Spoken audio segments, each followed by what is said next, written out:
O reino milenar, no capítulo 20 do livro do Apocalipse, do versículo 1 ao 6. Você já estudou sobre esse tema, sobre esse assunto? Se você não estudou, através dessa videoaula, você vai estudar e eu tenho certeza que você vai aprender muito, porque o Espírito Santo vai ajudar você a entender tudo que nós vamos passar aqui para todos vocês. Todos os sábados, às 9 horas da manhã, nós estamos com essa programação, essa videoaula, justamente para você. E eu quero pedir já para você clicar aí no seu joinha, divulgar para outras pessoas, para que juntos possamos estudar sobre esse assunto, o reino milenar do Apocalipse. E temos também o nosso irmão em Cristo, o Dr. José Luiz, que está aqui conosco, que vai trazer esse desfecho, esse entendimento sobre o reino milenar. Bom dia, Luiz. Deus te abençoe, meu irmão. Bom, pastor Genival, olá, queridos ouvintes. Essa temática maravilhosa a respeito do milênio. Tema esse de grande discussão dentro dos estudos a respeito da escatologia, nas sedes aí de estudos nos mestrados de teologia, também nas igrejas. É um tema realmente de bastante discussão, também de grande expectativa, porque é a partir do milênio em que nós iremos experimentar um rei de Cristo já aqui na Terra.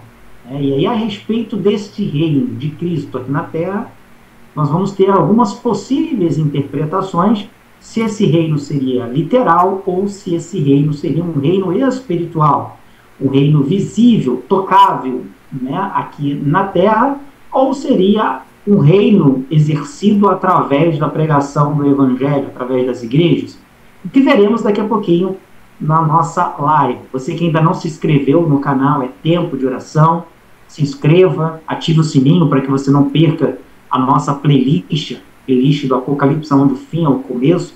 Nós temos tratado sobre vários assuntos aqui do livro do Apocalipse, uma verdadeira aula, está aí de graça para que você possa assistir, não sei até por quanto tempo, mas está aí de graça, disponível para você. Então acesse, se inscreva e aproveite cada uma dessas aulas, deixe seus comentários aí, as suas dúvidas nesta gravação, nesta live, ok?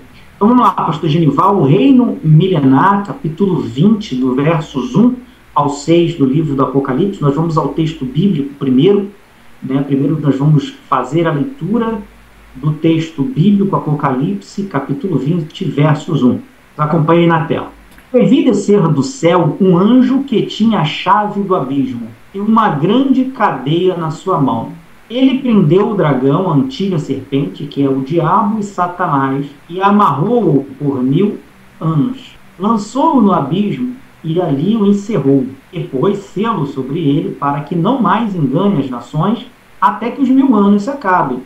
E depois importa que seja solto por um pouco de tempo. E vi tronos, e assentaram-se sobre eles, e foi-lhes dado o poder de julgar. E vi as almas daqueles que foram degolados pelo testemunho de Jesus e pela palavra de Deus, e que não adoraram a besta, nem a sua imagem, e não receberam o sinal em suas testas, e nem em suas mãos, e viveram, e reinaram com Cristo durante 1000 anos. Mas os outros mortos não reviveram, até que os 1000 anos se acabaram. Esta é a primeira ressurreição. Bem-aventurado e santo aquele que tem parte na primeira ressurreição. Sobre estes não tem poder a segunda morte, mas serão sacerdotes de Deus e de Cristo, e reinarão com ele 1000 anos. Então, sobre essa temática aqui, pastor Jean, olha que interessante. Nós estamos passando aqui sobre alguns pontos em que nós já falamos ao decorrer das lives anteriores. Nós já falamos a respeito da chave do abismo. Em outras passagens do Apocalipse, nós temos ali, no tocar das trombetas, nós temos uma remissão a respeito, uma indicação a respeito dessa chave do abismo, que abre as comportas do abismo e sai uma nuvem de gafanhotos. Então nós já falamos a respeito de uma chave do abismo. Só que aqui agora a chave do abismo está nas mãos de um anjo, e este anjo ele tem poder para prender o dragão. Nós já falamos do dragão em Apocalipse capítulo 12, que aqui novamente no versículo 2 diz que é o próprio Satanás, em que ele é amarrado Ele é preso por 1000 anos. Nós já falamos também a respeito dos papéis de Satanás. Satanás já exerceu um papel de querubim ungido. Satanás já exerceu o seu papel também de acusador. Só que em Apocalipse capítulo 12, nós podemos perceber uma guerra que é travada nos céus entre Miguel e seus anjos, também contra Satanás e os seus anjos. E ali é dito que o povo de Deus vence Satanás e os seus anjos com o sangue de Cristo que é derramado na cruz. Então, a partir daquele momento, é derrubado aquele que nos acusava perante Deus de dia e de noite. Então, Satanás, além de perder o seu posto de querubim ungido, ele perde agora o seu posto de acusador. E ele passa a ter apenas um posto agora de enganador. Então, um dos atributos do maligno, que é enganar, poderia nem dizer que é um atributo, mas uma das feições de Satanás, que é enganar, ele ainda mantém. Até que, em Apocalipse capítulo 20, Satanás ele é preso no abismo por 1000 anos. Ok? Todas essas. Estou passando até apenas um reprise em tudo aquilo que nós já falamos. Então, você que ainda não assistiu, assista às lives anteriores para poder ficar mais por dentro a respeito deste assunto. Por isso é importante se inscrever no canal e ativar o sininho para não perder nenhuma live. Ok? Um outro ponto aqui ainda é a respeito do selo, a respeito das nações, a respeito da ressurreição e também a respeito do arrebatamento. Por que isso? Porque aqui no tema milênio, nós vamos ter algumas correntes de interpretação escatológica que vão compreender o milênio de forma diferente, pastor Genival. Nós vamos ter os pré-milenistas históricos, nós vamos ter os pré-milenistas dispensacionalistas, nós vamos ter os pós-milenistas e nós vamos ter os amilenistas, que vão tentar interpretar, compreender e explicar do que se trata esse milênio. E aí algumas discussões vão permear esse debate, que é a respeito da literalidade ou não do milênio, a partir de que momento se inicia ou não o milênio e quem irá para o milênio. Então são alguns debates bem importantes, porque ao ler o capítulo 20, do versos 1 ao 6, talvez o leitor, o ouvinte, não consiga ter uma noção exata do que se trata o milênio. E sobre isso ainda há uma grande confusão. O milênio é o reino, é o quinto reino, é aquele reino eterno que viria após os 4 primeiros reinos, reinos da Babilônia, Medo-Persa, grego e romano. A profecia de Daniel diz que viria um quinto reino, e esse quinto reino, será que é o milênio? Ou são temas diferentes? E ainda, o milênio se confunde com o novo céu e a nova terra, de que trata os capítulos 21 e 22 do Apocalipse, de que trata lá o livro de Isaías? Será que é o mesmo tema? Então é isso que nós vamos agora acompanhar a partir da leitura do livro Apocalipse, onde o fim é o começo. Você que já adquiriu o nosso livro que foi escrito por mim, pelo pastor Genival, nós sintetizamos nesse livro 4 anos de estudo a respeito da escatologia bíblica do final dos tempos. Esse livro que se chama Apocalipse, subtítulo Aonde o fim é o começo, é uma perspectiva diferente a respeito do final dos tempos e que nós trazemos aí as várias interpretações a respeito do Apocalipse de uma forma sucinta, fácil de ler, fácil de compreender. Então, você que ainda não adquiriu, tem um link aqui nas descrições para que você possa adquirir este livro no formato e-book, PDF. Se você quiser o livro físico, só entrar em contato com o pastor Genival, terá também um número aqui na tela e nas descrições para entrar em contato e requerer o livro físico. Você que já tem, vamos colocar aí na tela para que você possa nos acompanhar. Muito bem, então vamos lá na página 162, o reino milenar, capítulo 20, onde o Luiz já leu aí, do versículo 1 ao 6. A visão do reino milenar é descrita no capítulo 20 do livro do Apocalipse e, sem dúvida, é um dos temas mais debatidos dentro da escatologia bíblica. Ao estudar o capítulo 20, devemos ter em mente as possíveis formas de interpretar o livro de Apocalipse, quais sejam de forma cronológica, de forma paralela ou simultaneamente paralela e progressiva. Conhecer as correntes preteristas e historicistas, futurista e idealista todas já mencionadas nesse livro, e principalmente as correntes pré-milenistas histórico, pré-milenista dispensacionalista, pós-milenista e a milenista, dentre outras que passamos a estudar adiante. Outro ponto que merece destaque é se a interpretação do capítulo 20 deve ser literal ou simbólica, análise que permeará o raciocínio das correntes acima mencionadas. E ainda se o milênio se refere ao milênio citado, ao reino citado por Daniel, capítulo 2, do versículo 44. E por inúmeras vezes proclamado por Cristo, ou se trata de um evento, parte distinto. Neste capítulo 20, João vê descer do céu um anjo que possui a chave do abismo que, por uma grande cadeia, uma grande corrente, prende o dragão. Vejamos. E vi descer do céu um anjo que tinha a chave do abismo, uma grande cadeia na sua mão. Ele prendeu o dragão, a antiga serpente, que é o diabo e Satanás, e amarrou-o por 1000 anos, e lançou-o no abismo, e ali encerrou e pôs selo sobre ele, para que não mais enganasse as nações, até que os 1000 anos se acabem. E depois importa que seja solto por um pouco de tempo. E vi tronos, assentaram-se, e assentaram-se sobre eles, e foi-lhe dado o poder de julgar, e vi as almas daqueles que foram degolados pelo testemunho de Jesus e pela palavra de Deus, e que não adoraram a besta, nem a sua imagem, e não receberam sinal em suas testas, nem em suas mãos, e viveram e reinaram com Cristo durante 1000 anos. Mas os outros mortos não reviveram, até que os 1000 anos se acabaram. Esta é a primeira ressurreição.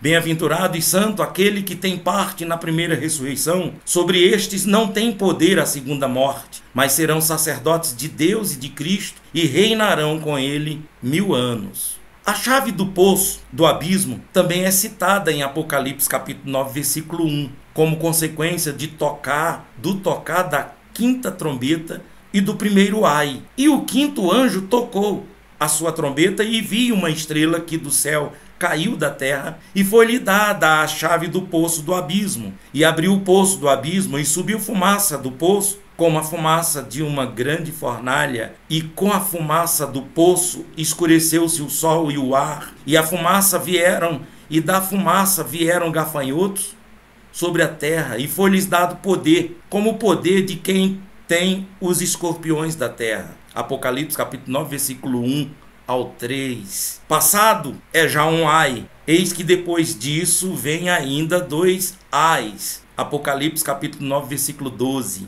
Observe que, enquanto o Apocalipse capítulo 9, a chave serve para soltar uma grande fumaça de gafanhotos do abismo, aqui a chave é usada para, como uma grande cadeia, prender Satanás no abismo por 1000 anos. Durante esses 1000 anos, Satanás não poderá enganar as nações, convindo que, após esse período, o mesmo seja solto por pouco tempo. A partir do versículo 4, João descreve a visão de tronos e das almas daqueles que foram degolados pelo testemunho de Jesus e pela palavra de Deus. Estes não se curvaram à besta, nem à sua imagem, nem receberam seu sinal em suas testas, e viveram e reinarão com Cristo, na qualidade de sacerdotes de Deus e de Cristo, por 1000 anos.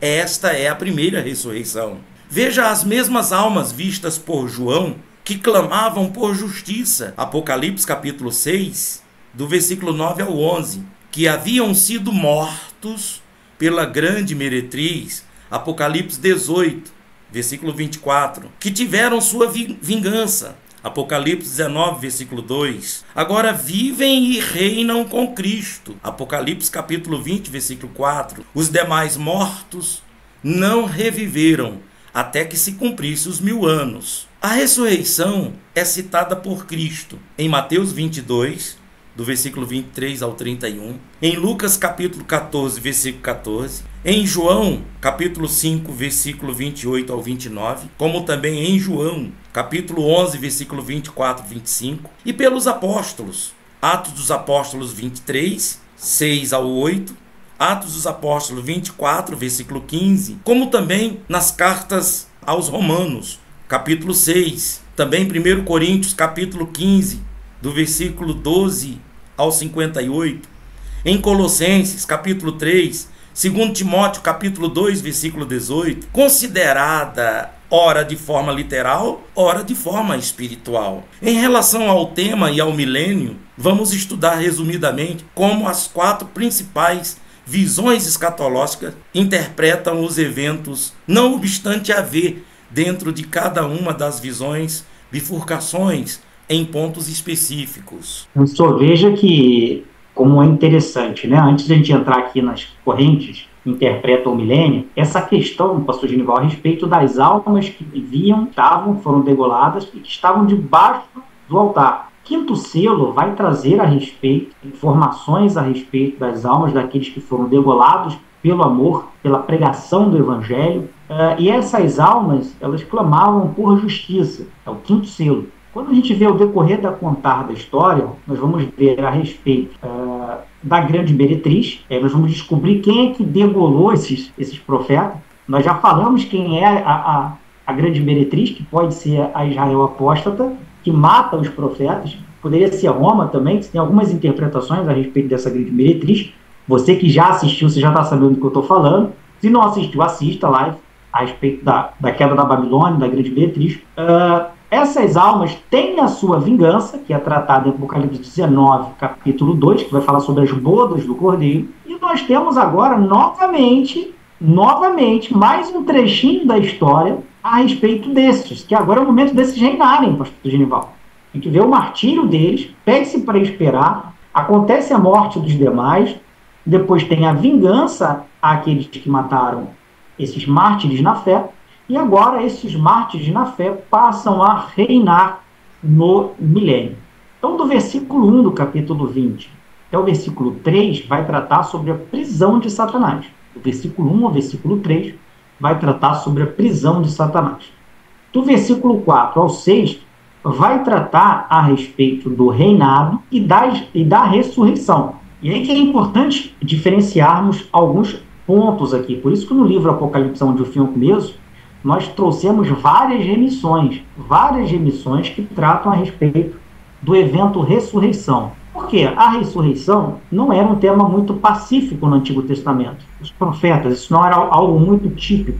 Quando vem Jesus Cristo nos evangelhos, Jesus Cristo, ele traz isso mais claramente, e também o apóstolo Paulo, que ora vai tratar a ressurreição como algo simbólico e ora vai tratar a ressurreição como algo literal. Ora ele vai dizer para aqueles contemporâneos à sua época, ele vai dizer que eles já morreram em Cristo e que assim também já ressuscitaram em Cristo. Então ele vai falar também de forma simbólica, uma ressurreição, uma morte e ressurreição simbólica. Em outras passagens, ele vai falar sobre a morte e ressurreição literal. Então isso também é importante que aquele que nos ouve venham compreender. E essas remissões vai tratar a respeito do tema ressurreição. Só que a nossa temática hoje não é sobre ressurreição, é sobre o milênio. Estou apenas fazendo uma vez para que você que tenha mais interesse sobre esse tema ressurreição, você possa procurar essas remissões, já está tudo aqui mastigadinho para você. Ok? Em relação ainda à ressurreição, antes de entrarmos nas correntes, nós temos um outro ponto.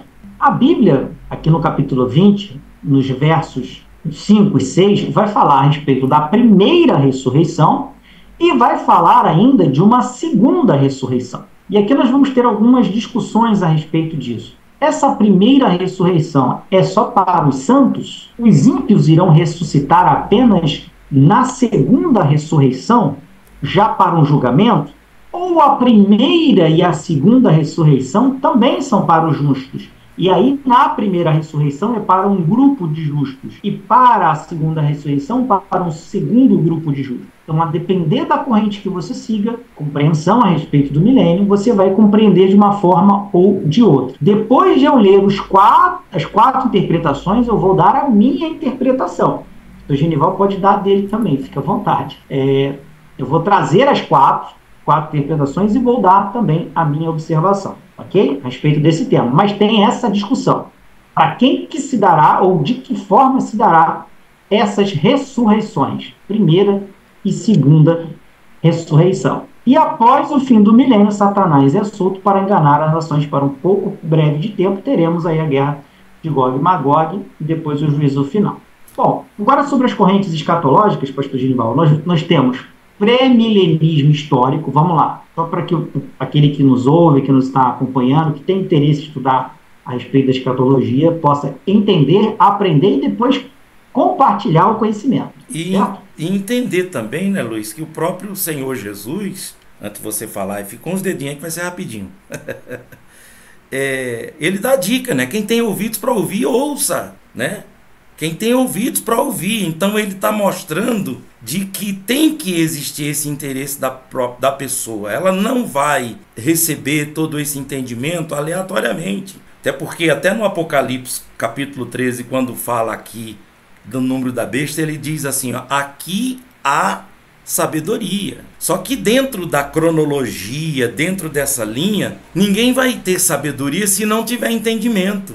E ninguém vai ter entendimento se não tiver conhecimento. E ninguém vai ter conhecimento se não tiver um coração quebrantado para poder ouvir, para poder estudar, para poder aprender, para ter sede. E diz assim, ó, aqui há sabedoria. Apocalipse 13. Aquele que tem entendimento, calcule o número da besta. Não estou entrando no critério aqui do número da besta, mas estou entrando no sentido de que, como você começou a falar aí, de que está trazendo justamente essas 4 que você vai apontar, para que venha nascer nessa pessoa essa vontade de aprender. Ontem mesmo eu estava falando com um pastor que foi nos visitar, desigrejado, não vou citar nome, claro, mas ele falava bem assim, de uma forma bem ignorante, coitado. Ele dizia, eu não vou estudar essas coisas, porque eu já tenho o Espírito Santo. Olha que ignorância. Eu não vou estudar sobre essas coisas, porque eu já tenho o Espírito Santo e é Ele que é a minha teologia.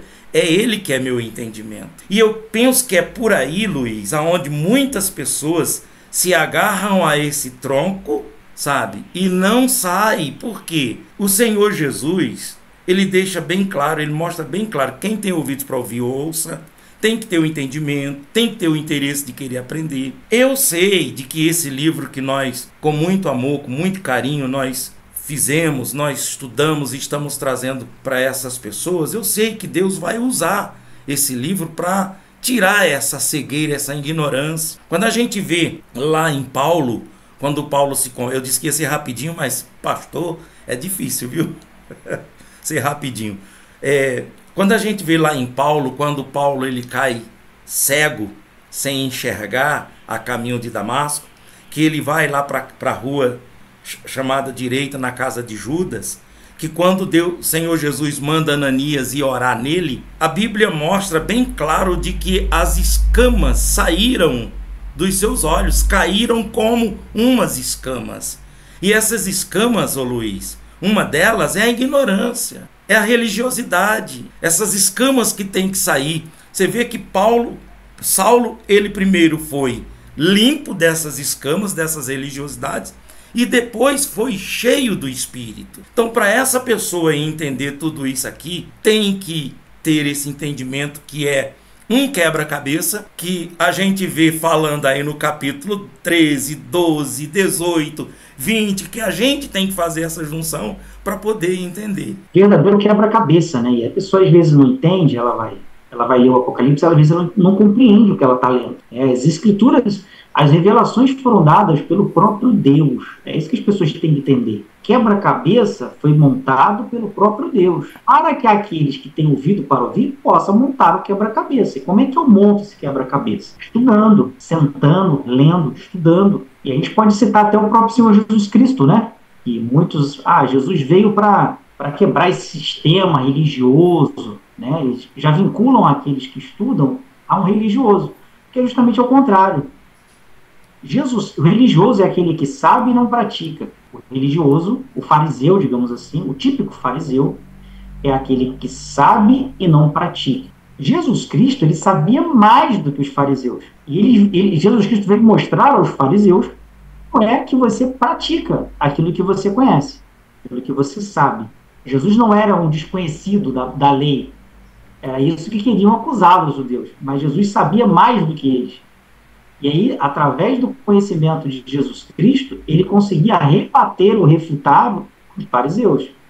Jesus, aos 12 anos, pastor Genival, ele já discutia com os mestres da lei. Ele já sabia, aos 12 anos de idade, sem usar o poder sobrenatural, que era, sem usar o poder sobrenatural. Que era ser humano, entendeu? 100% humano.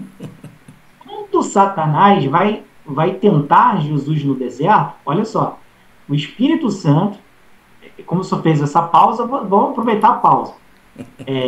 O Espírito Santo leva Jesus ao deserto para ser tentado por Satanás. Só que ali Jesus também não poderia usar os poderes do Espírito Santo. Porque os Satanás foram justamente nessa. Olha, você tem o Espírito Santo, então transforma esse pão em pedra. Você tem o Espírito Santo, você é filho de Deus, pula aqui do cenáculo do templo, salta daqui que os anjos darão ordem que te guardem. E tem muita gente por aí perdida, achando que é assim. E aí Jesus vai fazer o que contra Satanás? Vai lutar, vai usar um instrumento que deveria ser utilizado por todos os crentes que estão convertidos, que é a palavra. Jesus combate Satanás no deserto, levado pelo próprio Espírito Santo para combater Satanás com a palavra. É isso que tem que ser compreendido. O instrumento do Espírito Santo é a palavra, é o conhecimento da palavra. É o que está lá em Provérbios. Ama a sabedoria. Mas, enfim, isso é tema para uma outra live. Mas foi maravilhoso eu ter comentado isso, que realmente há muito preconceito a respeito, por falta de conhecimento. Há muito preconceito em relação àquelas que querem estudar, aqueles que têm ouvido para ouvir. Mas você que tem ouvido para ouvir, pode ter certeza que esse é um instrumento que o Espírito Santo vai fazer, vai te usar, através da palavra dele. Cristo é a palavra. É isso aí. Às vezes a pessoa ela fica, eu como pastor, eu sei disso de perto, porque as pessoas vêm nos pedir oração para libertação, né? E eu fico perguntando onde é que está escrito na Bíblia que é a oração que liberta. Aonde que está escrito que é a oração que liberta? Não estou isentando, diminuindo a prática da oração, até porque o nome do canal é Tempo de Oração. Mas mostrando de que o que vai fazer a pessoa se libertar é a verdade. Conhecereis a verdade e a verdade vos libertará, né? E por isso que a gente traz esse livro para todos vocês, que agora você vai ver os 4 dedinhos aqui do Luiz explicando sobre essa coisa do pré-milenismo, do pós-milenismo. Preste muita atenção que é importante. Voltando aos 4 dedinhos, pré-milenismo histórico, pré-milenismo dispensacionalista, pós-milenismo e amilenismo. São algumas das principais correntes escatológicas que vão estudar a respeito do milênio.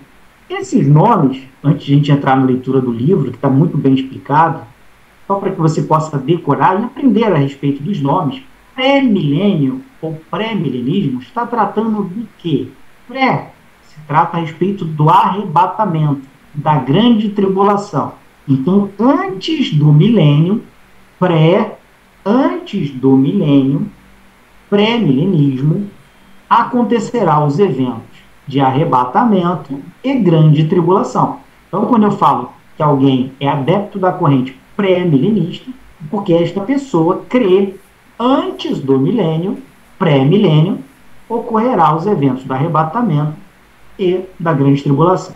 Só que aí nós temos um acréscimo. É o mesmo pré-milenismo, só que você tem um histórico e você tem um pré-milenismo dispensacionalista. O pré-milenismo histórico vai seguir a literalidade do Apocalipse e vai compreender da seguinte forma: nós vamos ter a grande tribulação, a igreja vai passar por esta grande tribulação. Ao final desta grande tribulação, nós teremos o arrebatamento. A volta de Cristo, o arrebatamento num único evento. E aí virá o milênio. É o que vão dizer os pré-milenistas históricos. Certo? E os pré-milenistas dispensacionalistas já creem em tudo um pouquinho antes, né? Os dispensacionalistas, eles vão dividir a história da humanidade em dispensações. E esses dispensacionalistas, ou sua grande maioria, também são pré-tribulacionistas. Então, eles vão dividir a volta de Cristo em dois eventos. Eles vão entender, assim, que são eventos antes do milênio, porém, eles fazem, como eles são dispensacionalistas, eles dizem que haverá dois momentos da vinda. Cristo vem aos ares, ao arrebatamento da igreja, lá no céu, nos ares, aliás, a igreja estará com Cristo, e aqui na terra, a grande tribulação. Ao final da grande tribulação, uma segunda parte da vinda, em que Cristo vem agora para o seu juízo, estabelecer a ressurreição, e aí há o milênio. Você vê que fica muito próximo, né? O pré-milenismo dispensacionalista e o pré-milenismo histórico fica bem próximo. Aí vem o pré-milenismo histórico, né? Que é quando engloba tudo, que é isso que você explicou e que ficou bem claro. Isso. Os dois são pré-milenistas, porque é pré, antes do milênio. Só que aí divide-se em histórico e dispensacionalista. Ótimo. Depois nós temos aí os pós-milenistas. O que é pós-milenista? Após o milênio. Arrebatamento e grande tribulação são após o milênio, certo? E nós temos os amilenistas, que são aqueles que creem não no milênio literal, certo? Eles acreditam que já existe o reinado, eles fazem uma equiparação ao reino, do quinto reino, ao milênio. Para estes, é o mesmo tema e nós já estamos reinando, desde a primeira vinda de Cristo. Qual seria a diferença do pós-milenismo para o amilenismo? Para os amilenistas, a partir da morte e ressurreição de Cristo, a igreja já reina. A igreja já reina. A igreja já vive o milênio. Esse é o entendimento dos amilenistas. Eles não negam que exista um milênio, mas eles não creem no milênio literal. Eles creem no milênio que eles já reinam desde a primeira vinda, morte e ressurreição de Cristo. E isso acontece através da igreja.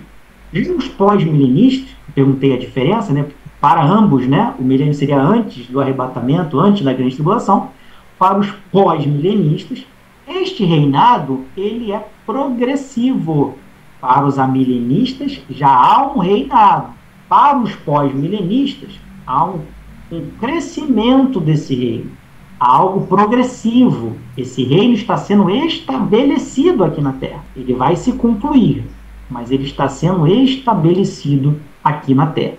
Então, são essas pequenas diferenças de uma interpretação para outra. Então, vamos lá no texto Apocalipse, onde fim ao começo, página 165, fazer a leitura de cada uma dessas correntes de interpretação, aquilo que eles pensam, depois a gente tece mais alguns comentários. Pré-milenismo histórico.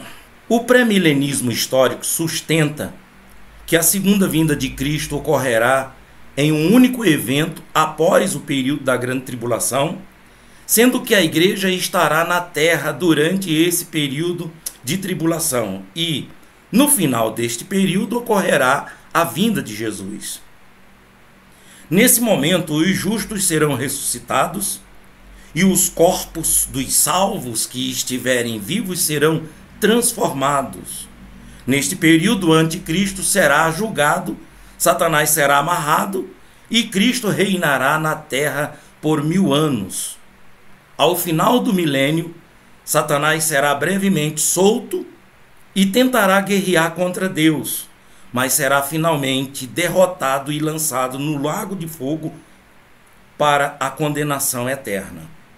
É também nessa época que os ímpios serão ressuscitados para serem julgados e condenados ao lado de Satanás e seus anjos. Após esse evento, o estado eterno começará. Pré-milenismo dispensacionalista. O dispensacionalismo, embora também tenha uma visão pré-milenista da segunda vinda de Cristo, divide o evento em duas fases distintas. No primeiro momento, a igreja será arrebatada secretamente e o aparecimento do anticristo. Começará a tribulação de 7 anos na terra. No arrebatamento da igreja, ocorrerá apenas a ressurreição dos justos. Durante os 7 anos de tribulação, a igreja estará com Cristo nos ares, 1 Tessalonicenses capítulo 4, versículo 14 ao 17. Depois, ao fim dos 7 anos de tribulação, na grande batalha do Armagedon, Cristo voltará para destruir o anticristo e os inimigos de Israel. As nações serão julgadas, e aqueles que apoiam Israel participarão do milênio de Cristo, literalmente aqui na terra. No reino milenar, o templo será reconstruído e Cristo se assentará no trono de Davi para que todas as profecias pendentes a Israel se cumpram. Satanás então será solto por um período de tempo no final do milênio e enganará as pessoas para se rebelarem contra Cristo e a Nova Jerusalém. Porém, Satanás será derrotado e lançado no lago de fogo. Haverá também a ressurreição dos ímpios para o grande julgamento, os quais serão lançados no lago de fogo. Também é importante notar que o dispensacionalismo progressivo difere bastante do dispensacionalismo clássico. Nesse sistema, a igreja não representa como um modelo, como no modelo clássico, uma interrupção do plano de Deus para Israel, mas na parte integrante desse plano, ou seja, é uma progressão desse plano.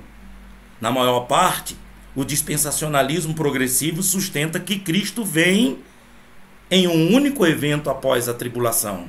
Pós-milenismo. A visão pós-milenista sustenta que a segunda vinda de Cristo ocorrerá após o milênio. Dentro do pós-milenismo, esse período milenar é visto de forma diferente. Alguns acreditam que esse é o último milênio antes da volta de Cristo, enquanto outros veem o milênio como período desde a primeira até a segunda vinda de Cristo. O pós-milenismo afirma que durante esse período o mundo será totalmente evangelizado e a maioria das pessoas será convertida, e que levará a um grande desenvolvimento em todos os aspectos social, econômico, político e cultural em todo o globo. Entre os convertidos também há muitos judeus que reconhecerão Jesus como Messias. Ao final desse período, Cristo retornará. Tanto os justos quanto os iníquos ressuscitarão, o julgamento final ocorrerá e o estado eterno será estabelecido. Amilenismo. Não obstante sua designação possa sugerir o amilenismo, não nega o milênio. Para estes, o capítulo 20 de Apocalipse descreve o milênio como sendo o período compreendido entre a primeira e a segunda vinda de Cristo, ou seja, o milênio é simbólico e nada tem a ver com o período de paz mundial e prosperidade na terra, mas sim o caráter espiritual do reino de Cristo, o milênio já. Alguns argumentam que o reino de Cristo acontece primeiro para aqueles que são salvos, que morreram e reinaram com Cristo no céu até a segunda vinda, enquanto outros argumentam que também tem a ver com a propagação da igreja e do evangelho na terra. Mas esta evangelização não será acompanhada de paz e prosperidade, mas dos sofrimentos terrenos que a igreja cristã enfrentou ao longo de sua história. No amilenismo, o fato de Satanás estar amarrado não significa que ele está completamente nada fazendo no mundo. Pelo contrário, ele age no presente, mas é finito e não pode impedir o avanço da pregação do evangelho na terra.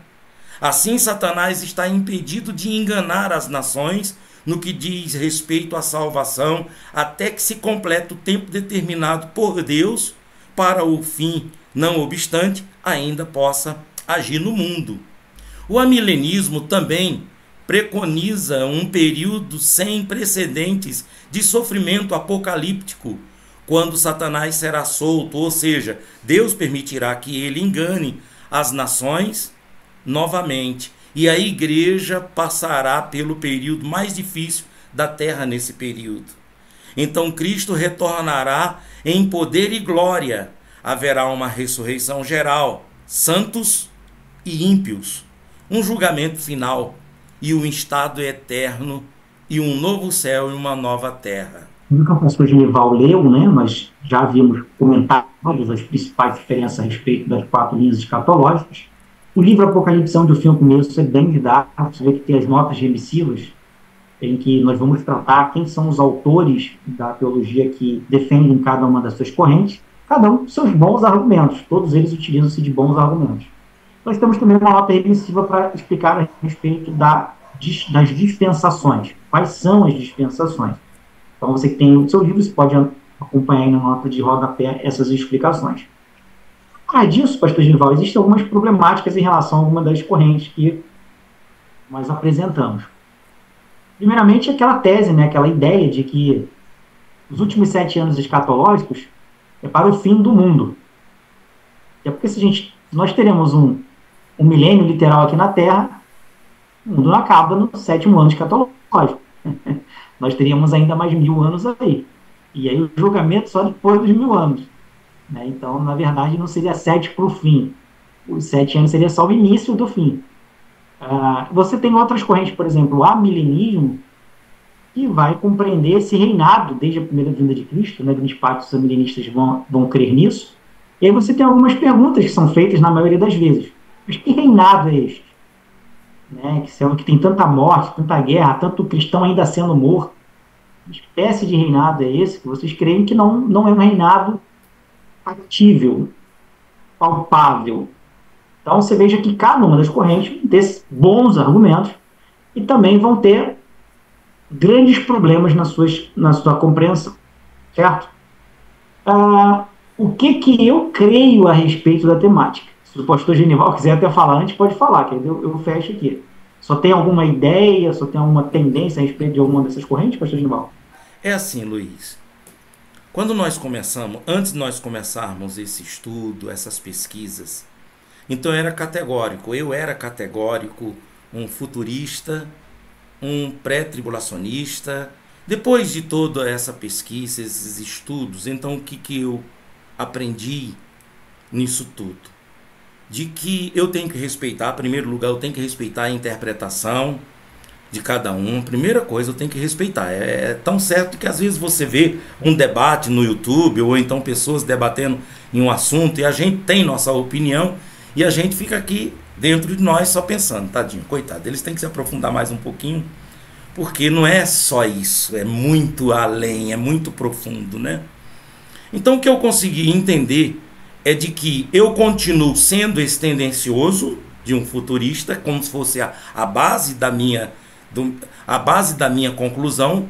Eu continuo, só que eu consigo trazer muitos argumentos dentro desses outros debates que fortalecem o meu, sabe? Então, um exemplo que eu posso dar para você é essa tese dos amilenistas do capítulo 6, de que esse cavalo branco é o evangelho sendo pregado, certo?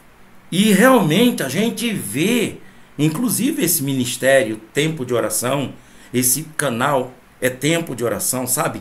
Deus puxando, levando a gente a trazer um evangelho puro, um evangelho transparente, um evangelho sem mistura, sem o misticismo, um evangelho sem água, sem terra, sem óleo, sem azeite, sem arca da aliança, sem cruz, sem candelabro, um evangelho puro, porque você fica entre a cruz e o candelabro. A cruz você vai pegar as doutrinas e a liturgia romana. O candelabro você vai pegar os costumes e a liturgia do judaísmo. Enquanto que a gente tem que vir por meio e está em Cristo, cristologia, fazer com que Cristo ele venha a ser o centro da nossa vontade, da nossa vida, do nosso estudo, enfim, tudo é Cristo. Então nem vai ser um lado nem outro. Então você vê que isso consegue fazer com que a gente fique firme em Cristo. E a gente vê esse evangelho sendo pregado de uma forma assim pura, que é o que vai acontecer, está acontecendo. Então esse evangelho neopentecostal, ou esses exageros pentecostais, também os exageros dos reformados, dos que debatem sobre a reforma, sobre as igrejas clássicas, tradicionais, ortodoxas, essas igrejas evangélicas. E aí a gente vem para esse moderno, esse tempo de revelação, porque, Luiz, uma coisa era você estudar o Apocalipse há 40 anos atrás, eu posso falar isso com precisão, e o Apocalipse era um livro fechado. Hoje, a gente consegue entender porque se aproxima de todos esses acontecimentos. E é o Senhor revelando aos seus servos. Então, o que acontece? Eu continuo mantendo essa base de um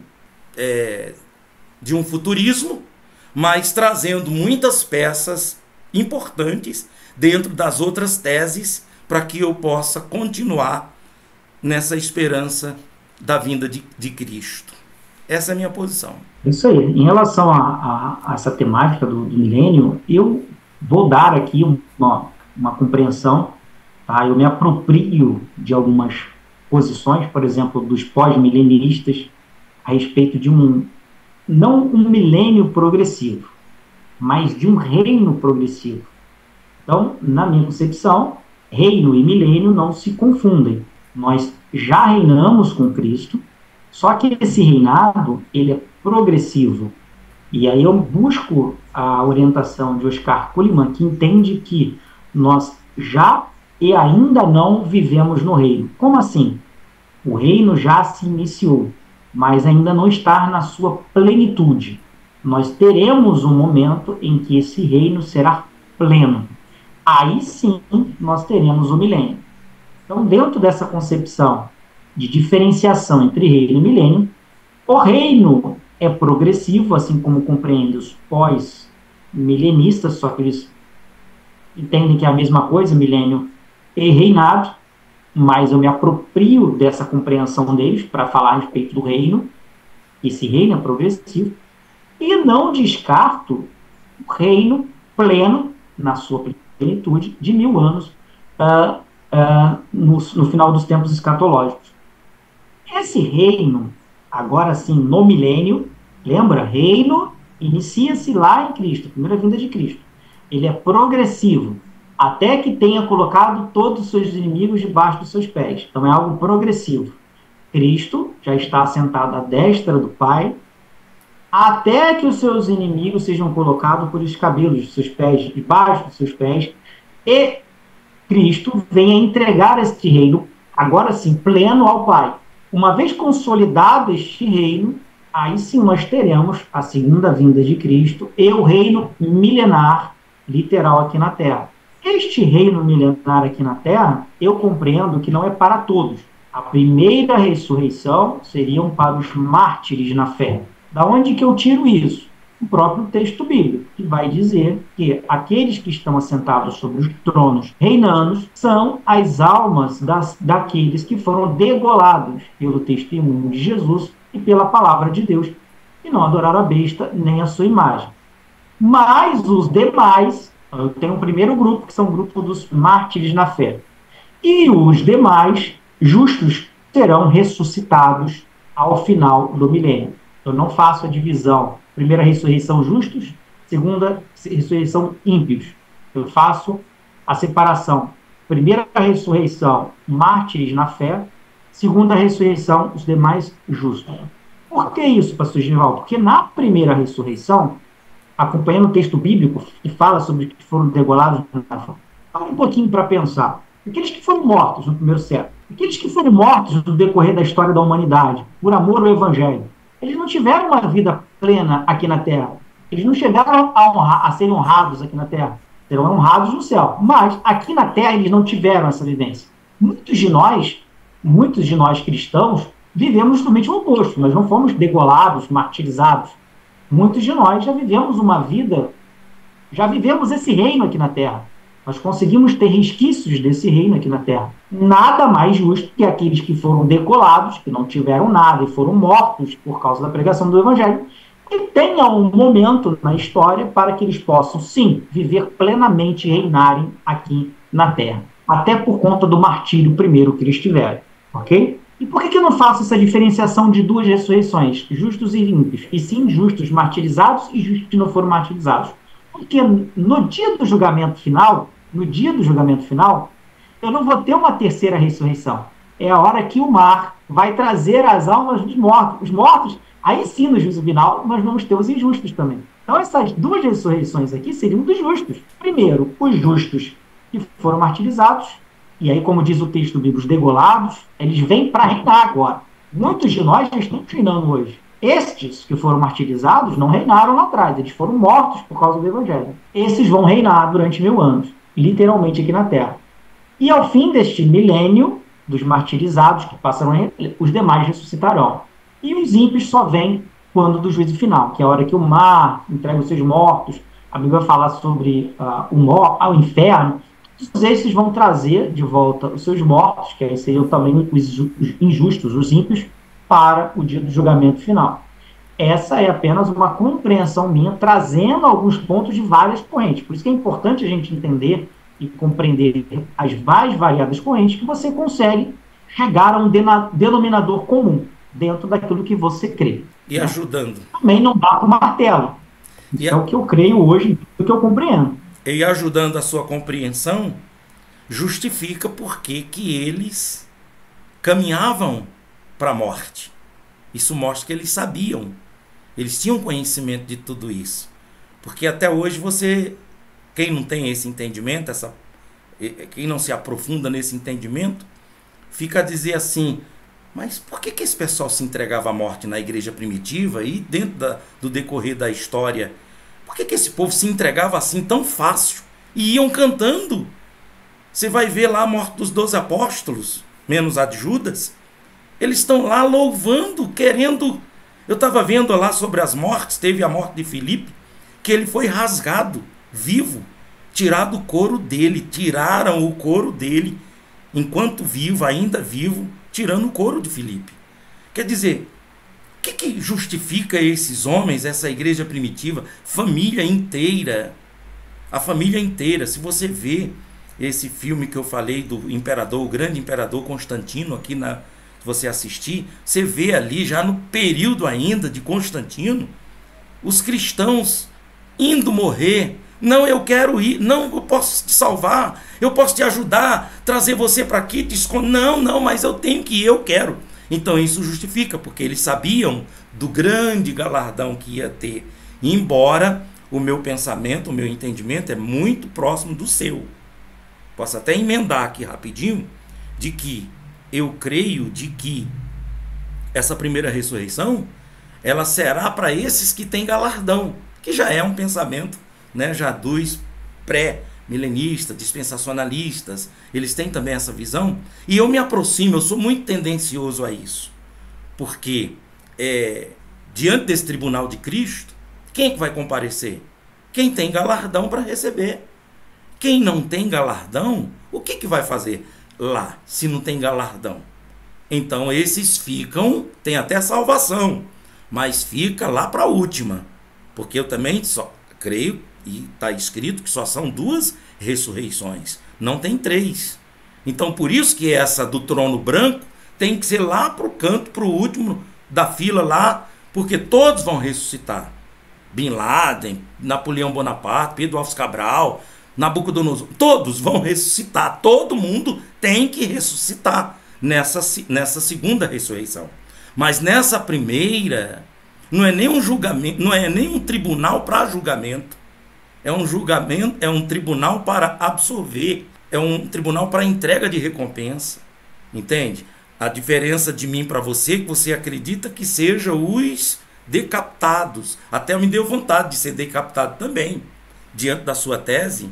Por favor, alguém vem me decapitar também, por amor a Cristo, que eu quero estar nessa primeira. A mesma posição deles, entende? Não seria crível eu que não fui martirizado ter o milênio. E a Bíblia não fala isso. A Bíblia não fala que todos os justos estarão na primeira ressurreição. A Bíblia é específica em dizer que foram os degolados, né? A história ela vem contando sobre os degolados. E aí quando ela vai falar sobre os demais, ela também não fala ímpios.